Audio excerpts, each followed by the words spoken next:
जय गुरु जी, शुकराना गुरु जी, संगत जी, जय गुरु जी।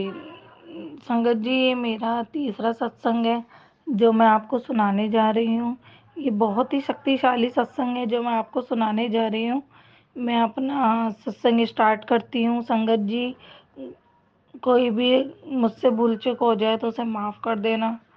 संगत जी, मेरे से जो भी बुलवाएंगे गुरु जी बुलवाएंगे। प्लीज़ गुरु जी, प्लीज़ संगत जी, मैं अपना सत्संग गुरु जी की कृपा से सुनाने जा रही हूँ।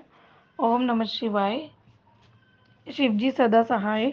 ओम नमः शिवाय, गुरु जी सदा सहाय। देखिए संगत जी, मैं आपको बताना चाहूँगी, मेरी लाइफ में ना मेरे ऊपर बहुत लोगों ने ब्लैक मैजिक किया हुआ है, बहुत लोगों ने। और मुझे थोड़ा बहुत सपनों में दिख जाता है कि हाँ किस किस बंदे ने किया हुआ है। मैंने अब करते हुए नहीं देखा है, पर मुझे ना शुरू से ही होने से पहले ना बहुत सी चीज़ों का आभास हो जाता है कि हाँ ये हो रहा है मेरी लाइफ में।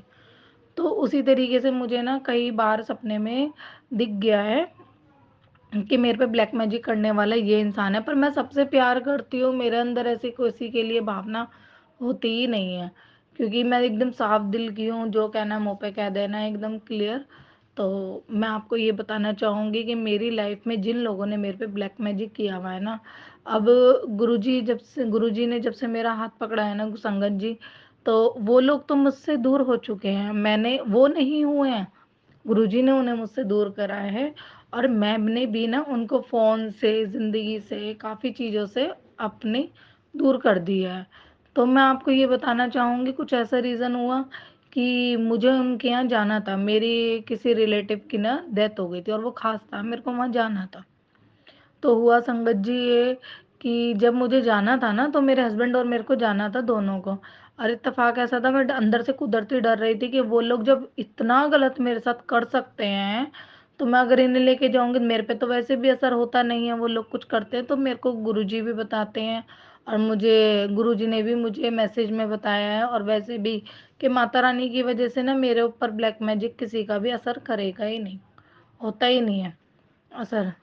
क्योंकि आने ही नहीं देते हैं वो परेशानी। और इसी तरीके से गुरुजी भी नहीं आने देते मेरे ऊपर, कोई भी परेशानी आने से पहले वो उस कष्ट को टाल देते हैं। मेरे घर के बाहर गुरुजी ने इतना पहरा बिठा रखा है। मेरे घर के बाहर जब हम यहाँ नए नए शिफ्ट हुए थे तो कुछ भी नहीं था। अब मेरे यहाँ खिड़की के पास, बग वॉशरूम की खिड़की पे, हर जगह कबूतर ही कबूतर हैं और बैठे रहते हैं। और मतलब गुरुजी कहते हैं मुझसे मैसेज में, सपने में, कि बेटी घबराई ना, मैंने तेरे घर के बाहर पहरा बिठा रखा है, तू बस चैन से सो, आराम आराम कर, डरने वाली कोई बात नहीं, तू घबराई ना। और मुझे पूरा विश्वास है गुरुजी ने ऐसा कहा है तो है। पहले तो मेरे को ऐसा कुछ, जब तक गुरुजी में हमारे घर आए नहीं थे, हम उनकी ज़िंदगी में गए नहीं थे, तब तक तो नहीं लगता था। पर हाँ, इतना पता है संगत जी कि हमारे गुरुजी ने जब से हमारा हाथ पकड़ा है, तब से बहुत बहुत बहुत ब्लैक मैजिक गुरुजी हमारे काट रहे हैं। घर से बाहर निकलो, कभी कहीं कबूतर जख्मी पड़ा है, कहीं कहीं कबूतर मतलब मरा पड़ा है। मतलब गुरुजी हमारे चारों तरफ से इतने कष्ट काट रहे हैं ना, इतने कष्ट काट रहे हैं हमारे, इतने कष्ट काट रहे हैं कि मैं आपको बता नहीं सकती। मुझे ना अपने आप से एक बार को ना नफरत सी भी होने लग जाती है कि मैंने ऐसे कौन से बुरे कर्म करे थे जो मतलब इतना गल कष्ट है मेरे पे। पर क्या कर सकते हैं गुरुजी। संगत जी, ये तो ना बस पिछले जन्म का कुछ होगा मेरा, या इस जन्म का है, भगवान ही जाने, गुरुजी ही जाने, मुझे भी नहीं पता। जो कुछ भी अब ऊपर का लिखा हुआ, मेरे को तो कुछ भी याद नहीं, कुछ भी नहीं पता। बस इतना पता है कि गुरुजी मेरे बहुत कर्म, बहुत कष्ट जो है मेरे काटते हैं। तो मुझे संगत जी वहाँ जाना था हमारे रिलेटिव के यहाँ, जिसके यहाँ मेरे हमारे रिश्तेदार की किसी की डेथ हो गई थी। तो संगत जी ऐसा हुआ कि मैं घर से ही डर रही थी। मेरे हस्बैंड बोल रहे थे कि मैं भी चलूँगा, और मेरा भी मन है, जाना तो चाहिए था मेरे को उनको लेके, पर कुदरती मेरे को डर हो रहा था। फिर बच्चे को हम ले जाना नहीं चाहते थे, तो हम उनको बच्चे को छोड़ने के चक्कर में मेरे हस्बैंड ने भी कैंसिल करा कि ठीक है मैं नहीं जा रहा। मैं अकेली गई, मैं डर रही थी अंदर अंदर बहुत, क्योंकि मेरे को जब क्लियर पता चल चुका है मेरे पे ब्लैक मैजिक वही लोग करते हैं, मेरे से शर्ट जलते हैं, अंदर भावना ये रखते हैं कि अच्छा पहन रही है, अच्छा ओढ़ रही है, अच्छा खा रही है, चाहे कुछ भी नहीं कर रही हूँ मैं अच्छा, फिर भी उनको अगर ये चीज़ खलती है, जेलसी फील होती है, तो फिर ऐसों के आगे तो जाने में डर लगता ही है ना संगत जी। तो ऐसे ही कुछ था कि मैं डर रही थी अंदर अंदर, मैं इनके सामने नहीं बोल रही थी, हस्बैंड के सामने, पर मैं बहुत डर रही थी। फिर हुआ क्या संगत जी, ऐसा हुआ कि मैंने अपने जिस दिन मैं जा रही थी ना, उस दिन मैंने गुरुजी को स्वरूप के आगे बोला कि गुरुजी मैं जा तो रही हूँ, पर आप मेरे अंग संग रहना, क्योंकि वो लोग मेरे कितने बड़े दुश्मन हैं ये आप ही जानते हो, और मैं भी जानती हूँ, लेकिन गुरुजी मेरे साथ आप चलोगे, मैं इनको इसलिए नहीं ले जा रही कभी इनके ऊपर कुछ कर दे, क्योंकि उनका तो मैं भरोसा अब कर ही नहीं सकती अपनी ज़िंदगी में। उन्होंने मेरे साथ इतना गलत करा है ना, पीठ पीछे मेरे साथ इतने मीठे कि बस मेरे उनसे अच्छा कोई होगा नहीं, और उन्होंने करा इतना गलत है कि मैं आपको बता नहीं सकती। तो बस जब समझ में आ गया ना, तो बस अब शक्ल देखना भी कभी दिल नहीं करता, वो वाला हिसाब किताब है। मन तो करता है कि लड़ू पूछूं, पर गुरुजी कहते हैं नहीं बेटी, तू किसी से कुछ नहीं बोलेगी, सिर्फ और सिर्फ अपने कर्म चंगे रखेगी। आज वो लोग तेरे साथ ऐसा कर रहे हैं ना, वो खुद तेरे से माफी मांगे ना मांगे, पर तेरे ऊपर ये सब करना बंद कर देंगे, एक वक्त ऐसा आएगा। तो ठीक है, सद्बुद्धि मिले उन्हें भी जिन्होंने ऐसा किया मेरे साथ काफ़ी सालों से, बचपन से ही। तो मैं चली तो गई गुरुजी की अरदास लगा के, गुरुजी आप मेरा अंग संग रहना, मैं अकेली जा रही हूँ, मुझे बहुत डर लग रहा है। और मैंने क्या करा, मैं तांबे का लोटा रोज गुरुजी के स्वरूप के आगे रखती हूँ जल भर के, वो जल मैं सवेरे सवेरे खुद भी पीती हूँ, बेटे को भी देती हूँ, थोड़ा सा हस्बैंड को भी देती हूँ, बहुत छोटा सा है तांबे का लोटा उसमें, तो ब्लेस करवा के सवेरे मैं उसको पीती हूँ। अब हुआ ये संगत जी कि जब मैं वहाँ पहुँच गई ना, वहाँ क्रिया विरिया सब मतलब कर्म हो गया उनका, जो चले गए उनको वो करने के लिए, तो वहाँ पे ना ऐसे ही हम दो तीन भाभी भाभी बात कर रहे थे, तो ऐसे ही बात करते करते गुरु जी का जिक्र करा मैंने कि मैं तो उन्हें मानती हूँ, ऐसे ऐसे बात है, मेरी एक दो फ्रेंड और है वो भी मानते, तो ऐसी बात होते होते तो मुझे लग तो रहा था थोड़ा थोड़ा कि गुरुजी हैं मेरे आसपास, मुझे डरने वाली कोई बात नहीं है, कहीं मैंने गलती तो नहीं कर दी, मैं इस जगह पे गुरुजी को साथ बोल के लाई हूँ कि गुरुजी मेरे साथ चलो। और जैसे ही मैं उनके एरिया में एंटर कर रही थी ना, तभी मुझे गुरुजी की ऑलवेज गुरुजी गाड़ी दिखी, मेरे को उसी समय पता चल गया, लो भाई मेरे को टेंशन लेने की जरूरत नहीं, अब तो मेरे साथ गुरुजी आए हैं। मैंने बोला जय गुरुजी। तो हुआ क्या, मैं उनको कुछ बात बता रही थी कि इन्होंने मेरे साथ ऐसे ऐसे गलत करा, मतलब किसी और तरीके से बता रही थी, क्योंकि कुछ कहा सुनी किसी और बात के पीछे मेरी उनसे हुई थी, तभी मेरी दूरियां बढ़ गई उनसे, क्योंकि रीज़न कोई और होता है, पर गुरुजी हमें उन लोगों से दूर कर देते हैं जो हमारे साथ इस तरह का ब्लैक मैजिक करते हैं। तो हुआ ये संगत जी, जब मैं उनको बता रही थी तो कुदरती मैं नहीं बोली, पर फ्रेगनेंस ना हमें गुरुजी की आई, मतलब गुरुजी ने मुझे ये चीज़ बता दी। उस वक्त तो गुरु संगत जी मुझे बिल्कुल एहसास नहीं हुआ, पर जब हम लोग वहाँ ऐसे बात कर रहे थे तो उन्होंने छुट्टे ही बोला मेरी भाभीियों ने कि ना वो तो छतरपुर वाले गुरुजी तो बहुत अच्छे हैं, अरे उनको तो सब मानते हैं, ये ऐसे उल्टी सीधी बातें नहीं बनानी चाहिए लोग बागों को, मतलब इस तरीके के वर्ड उन्होंने बोले हैं। कुछ ऐसी बात चल रही थी फैमिली मैटर की किसी की, तो इतना बोला है, ऐसा लग रहा था संगत जी आप विश्वास नहीं करेंगे कि गजरों की गठरी, ऐसा लग रहा था बहुत बड़ी गठरी है या टोकरी है गजरों की वहीं पे रखी हुई है, इतनी अच्छी खुशबू। और उन लोगों ने बोला ये किसी ने परफ्यूम लगाया होगा, मैंने कहा यहाँ तो किसी की शादी नहीं हो रही, यहाँ तो भैया अभी कोई एक्सपायर हुआ है, और ऐसे में शादी वाला बंदा तो यहाँ से निकलेगा भी नहीं। मैं ये बोल रही मनी मन में, मैंने उनको क्लियर नहीं बोला, पर मैंने ये भी बोला, मैंने कहा यहाँ तो आसपास कोई कुछ भी नहीं है, हो सकता है कोई दुकान वुकान हो, वो खुद ही कह रहे हैं यहाँ तो शादी वादी भी नहीं हुई, कोई भी नहीं, शायद किसी ने कोई परफ्यूम लगा रखा है। मैंने कहा परफ्यूम जैसी नहीं लग रही है ये। फिर हाँ हाँ मैंने बोला हाँ लगा रखा होगा किसी ने, पर अगर किसी ने परफ्यूम लगाया तो वो इंसान तो निकल जाता है उस जगह से, तो वो उसके साथ ही चली जाती है ना, छोड़ती है खुशबू लेकिन चली जाती है। लेकिन आप विश्वास नहीं करेंगे संगत जी, मैं वहीं पे बैठी थी, हम तीनों वहीं खड़े थे, और कम से कम 10-12 मिनट तक, पता नहीं 12, हाँ 10-12 मिनट तक, शायद 15 भी हो सकता है, 10-12 या 15 मिनट तक गजरों की खुशबू इतनी तेज। और उस टाइम पे तो मुझे एहसास नहीं हुआ। मैंने कहा ऐसा लग रहा है भाभी जैसे गठरी यहीं पे खुली है या फिर किसी की फूलों की शॉप है। मैंने कहा यहाँ तो किसी की पूजा की शॉप भी नहीं लग रही। हमारे यहाँ ना काफ़ी अच्छी दुकानें हैं जो जगह जगह फूलों की शॉप है, मतलब लगाए रखी है लोग बागों ने। मंदिर मंदिर भी, मंदिर हर मंदिर के पास हमारे यहाँ पूरी लाइन में ना फूल ही फूल बिकते हैं। तो अब ऐसी जगह होती तो मैं मानती कि हाँ भाई ये फूलों की मंदिर मंदिर है यहाँ पे, तो इसलिए यहाँ पे इतने स्मेल कर रहा है, खुशबू आ रही है। लेकिन वहाँ पे तो ऐसा कुछ था ही नहीं, वीरान सा लग रहा था, मतलब तो अजीबो गरीब था। मतलब एरिया वाइज भी मुझे नहीं अच्छा लगा वो ज़्यादा। बट मैं आपको एक बात बताना चाहूँगी, जो गजरों की खुशबू थी ना संगत जी, उस खुशबू से एहसास तो हुआ था, पर मुझे गुरुजी का नहीं एहसास हो रहा था। घर पे आने के बाद दूसरे दिन मैं ऐसी लेटी हुई बोल रही थी, मैंने कहा मैं तो अच्छा हुआ गुरुजी को लेके गई थी अपने साथ, मैं तो अकेली गई ही नहीं। वो लोग ऐसे ऐसे देखते हैं, ऐसे ऐसे हाय मारते हैं, नज़र लगाते हैं या फिर टोकते हैं या फिर दिल में चोरी रखते हैं, मतलब ऐसे करके मैं अपने आप से ही सोच सोच के बात कर रही थी। अच्छा हुआ मैं गुरुजी को लेके गई। तब मैंने कहा ओहो, एंट्री करते समय गुरुजी ने एहसास दिलाया, गाड़ी पे लिखा हुआ था कि जय गुरुजी। फिर उसके बाद मैंने कहा वो गजरों की फ्रेगनेंस, मैंने कहा ओहो, मुझे तो पता ही नहीं चला। गुरुजी ने मुझे अपनी फ्रेगनेंस दी है, जताया था मुझे कि मैं बेटी तेरे साथ हूँ, तू घबराई ना, क्योंकि मैं वहाँ बहुत घबरा रही थी, बहुत डर रही थी। वो जो बोतल में जो मैं जल डाल के ले गई थी ना, वो जल मैं बार बार पिए जा रही थी, सिर्फ इसीलिए कि गुरुजी अगर कोई मेरे से आंखों आंखों में या किसी भी तरह कोई ब्लैक मैजिक करना भी चाहेगा ना, तो प्लीज़ गुरुजी आप देखना, क्योंकि मेरे अंदर बहुत डर बहुत है इन सब चीज़ों को लेके। क्योंकि ना कभी देखने को, ना मैं कभी देखना चाहती ना सुनना चाहती, अगर यही चीज़ बार बार आती है तो इंसान डर जाता है, सहम जाता है। तो मैं उसी तरीके से सहम चुकी हूँ इन सब चीज़ों से। तो मैंने जल पिए जा रही थी और वो बोतल में जानबूझ के मुंह भी लगा रही थी ताकि कोई मुझसे पानी ना मांगे, क्योंकि उसमें मेरा गंगा जल, मेरा गुरुजी का वो था, जल प्रसाद।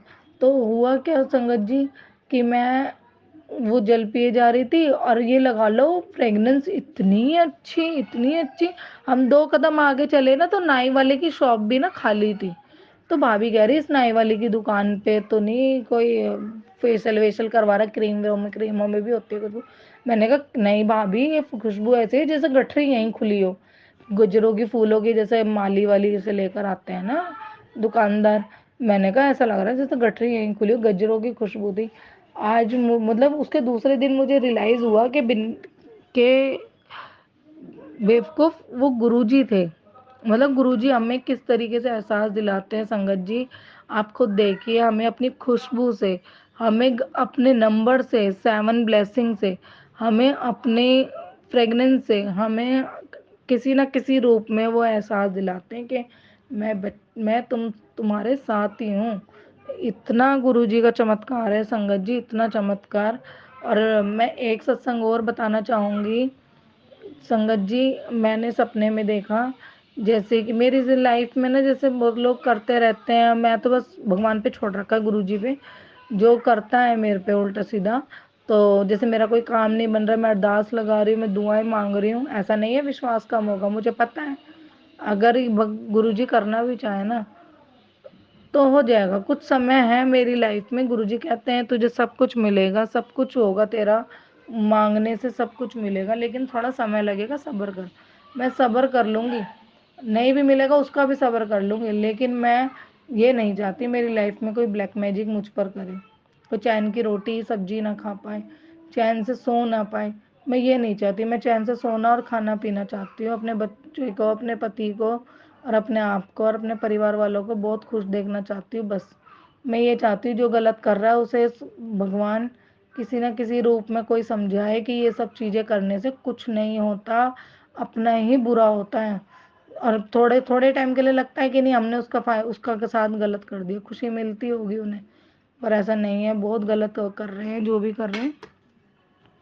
आज मैं आपको एक सत्संग और सुनाऊंगी कि मैंने ऐसा एक सपना देखा, जो मेरे पे ब्लैक मैजिक करते हैं ना, शायद किया होगा या नहीं किया होगा, किया ही होगा जब भी गुरुजी ने मुझे इस तरीके से ड्रीम में दर्शन दिए, मेरे कर्म, मेरे कष्ट काटे। हुआ क्या संगत जी मैं सो रही थी, मैंने सपने में देखा जैसे मैं एक गाड़ी में बैठ के जा रही हूँ, उसमें मेरा बेटा है, मेरे भाई के दोनों बच्चे हैं और मेरा भाई भी दिख रहा है, मेरे हस्बैंड भी दिख रहे हैं, मतलब इतने ही जने दिख रहे हैं जैसे हम उसी मेरे भाई की ही गाड़ी में बैठे हैं। और जैसे मैंने जो मेरे घर पे स्वरूप लग रहा है लाल चोले में गुरुजी का, और वही लाल चोला उस गाड़ी में रख दिया, जैसे रखा हुआ है जैसे। तो मैं कहने लगी, अरे गुरुजी तो यहाँ पे, मतलब मुझे पता है गुरुजी यहाँ पे है, तो हमारे कोई रिलेटिव हैं जो हमें मिल गए अचानक से। तो मैं कहने लगी इनको दिखाओ मत कि हम यहाँ पे हैं, गाड़ी बैक कर लो। तो मेरा बेटा कहता है नहीं हम तो दिखाएंगे। सब मेरे ड्रीम में ऐसा हुआ, सपने में ऐसा हुआ कि जैसे मैं बोल रही हूँ नहीं बेटा इनको फेस मत करो, हमें किसी से मतलब नहीं रखना, हमारे को देख के जो बददुआएं देता है ना तो फिर रहने दो, हमें उस इंसान से मिलना ही नहीं है। फिर भी मेरे बेटे ने जानबूझ के गाड़ी रुकवाई, मेरे भाई से कह के नहीं मामा यहीं रोको गाड़ी। तो हुआ क्या, मेरे हस्बैंड को जैसे उसे उन्होंने पहचान लिया, मेरे हस्बैंड के रिलेटिव थे जो मिले थे हमें रास्ते में सपने में। तो उन्होंने देख के बोला अरे तुम इन्हें मानते हो गुरुजी को। हमने कहा हाँ हम इन्हें मानते हैं। तो अचानक से ना मैं गाड़ी में से निकल के बाहर चली गई। तो हुआ क्या संगत जी, मेरी मतलब मैं थोड़ी देर किसी से बातें बातें करने लगी, उसके बाद मैं रिटर्न वापस आई हूँ ना अपनी उस गाड़ी में। मेरे भाई की गाड़ी है वो मेरी नहीं है।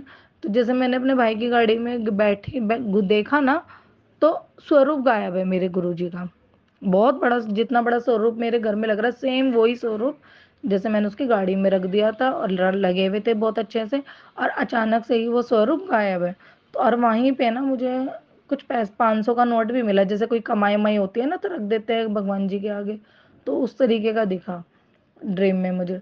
तो मैंने देखा संगत जी कि ना वो स्वरूप गए कहाँ, स्वरूप कहाँ गया, तो मैं ऐसे ऐसे बोलने लगी।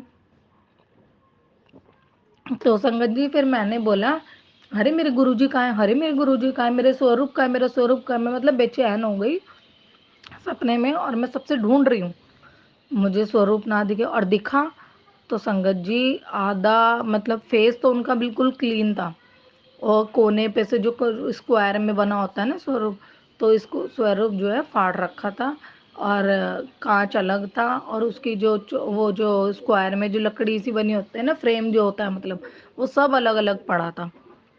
तो मैं रोने लगी, मैंने कहा ये किसने करा मेरे स्वरूप को, ये मेरे गुरुजी के स्वरूप को किसने ऐसे किया, किसने ऐसे किया। जैसे मैं घबराने लगी, रोई भी। तो मैंने कहा ये पता नहीं किसने कर दिया, हाँ किसने कर दिया, मैं घबराई बहुत ज़्यादा। तो अचानक से ही फिर संगत जी ऐसा हुआ कि मैंने कहा नहीं, मेरे मेरे गुरुजी के स्वरूप को ये किसने फाड़ा है, किसने फाड़ा है। जैसे मैं चिल्ला रही तो आसपास कोई भी नहीं दिख रहा। फिर मैंने कहा मैं करूँ क्या, अब मैं इसे कैसे जोड़ूँ। तो देखा तो कांच पे एक भी क्रोच नहीं था। तो मैंने कांच रखा, कांच के ऊपर मैंने वो स्वरूप लगाया, स्वरूप के पीछे मैंने वो फ्रेम लगाया, और फ्रेम को मतलब वो जो फाड़ा था ना, जो हिस्सा फटा हुआ दिख रहा था जो मुझे, मैंने उसको अच्छे से फोल्ड करके, मतलब पता ना चले कि वो फट गया है, और मैंने वो स्वरूप वैसे का वैसे ही जैसा था ना लगा दिया। तो मतलब संगत जी मुझे नहीं पता गुरु जी ने कौन सा कष्ट काटा है, बहुत बड़ा कष्ट काटा है, जो मेरे घर के स्वरूप इस तरीके से मुझे फटे हुए दिखे हैं, टूटे हुए दिखे हैं। तो गुरुजी ने कोई तो संगत जी मेरा बहुत बड़ा कष्ट काटा है सपने में, जो मुझे ऐसा दिखा। फिर मैं सपने में ही ना उसे जोड़ दिया, जैसे मैंने पूरा क्लीन तरीके से फ्रेम भी लगा दिया कांच में, वो पूरा स्वरूप लगा दिया। लगाने के बाद मैंने वापस, अब जैसे अब मेरा घर दिखाई दे रहा है, मैंने अपने घर में लगा के ऐसा हाथ जोड़ रही हूँ, जय गुरु जी, जिसने भी ऐसा किया है, गलत किया है, उन्हें आप ही देखना। मतलब मैंने सपने में इस तरीके से बोला, और फिर अचानक मेरी आँख खुल गई। जय गुरु जी की। देखिए संगत जी मैं तो आपको यही बताना चाहूँगी कि हमारे जो गुरु जी है ना वो सोते भी नहीं हैं, वो सिर्फ और सिर्फ रात भर हमारे कर्म काटते हैं। हमारे पे कौन हम पे क्या कर रहा है, कितना बुरा कर रहा है, कितना सही कर रहा है, हर चीज़ का हमारे गुरुजी को एहसास होता है। ये सत्संग, ये मेरी बंद आँखों की सच्ची कहानी है जो हुई है। ज़रूर किसी ने मेरे साथ कुछ गलत किया होगा, जो मेरे गुरुजी ने ये मेरे ऊपर से, ये मेरे परिवार में मेरा पति, मेरा बच्चा, मेरे हस्बैंड, इन लोगों में बच्चा, इन लोगों के ऊपर से, मेरे ऊपर से पता नहीं कौन सा कर्म कष्ट काटा है जो इस तरीके का सपना दिखा। पर हाँ मुझे आँच भी नहीं आने दी, ना सपने में, ना मेरे बेटे पे, ना मेरे पति पे। और इस चीज़ का मैं शुक्राना करती हूँ मेरे साथ मेरे गुरुजी का, बहुत बहुत शुक्राना, अनंतम अनंतम अनंतम अनंतम अनंतम अनंतम शुक्राना गुरुजी। मैं अपने गुरुजी को शुक्राना करती हूँ, बहुत बहुत शुक्राना करती हूँ गुरुजी। मैं हम पे, हम मेरे पे, मेरे परिवार पे, मेरे बच्चे पे, मेरे पति पे इसी तरह कृपा बनाए रखना गुरुजी।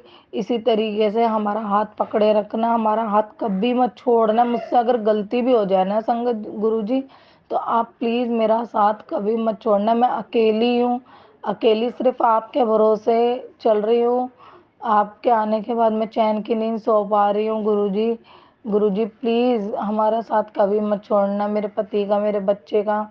हम पर अपनी कृपा इसी तरह बरसाए रखना, हमेशा हमारा हाथ पकड़े रखना तीनों का, और अब बाकी हमारे परिवार वालों का भी गुरुजी। जय गुरुजी। संगत जी, बस सत्संग तो बहुत है मेरे, पर मैं इसी इसी वाणी में अपना सत्संग यहीं पे समाप्त करती हूँ, विराम करती हूँ। संगत जी, मेरे से जो भी भूल चूक हो गई हो, गलती हो गई हो, उसे माफ़ कर देना संगत जी, कृपा करके। मैं अपनी वाणी को यहीं विराम करती हूँ। जय गुरु जी, जय संगत जी। ओम नमः शिवाय, शिव जी सदा सहाय। ओम नमः शिवाय, गुरु जी सदा सहाय। ओम नमः शिवाय, शिव जी सदा सहाय। ओम नमः शिवाय, गुरु जी सदा सहाय। जय गुरु जी, शुक्राना गुरु जी, अनंतम अनंतम शुक्राना गुरु जी।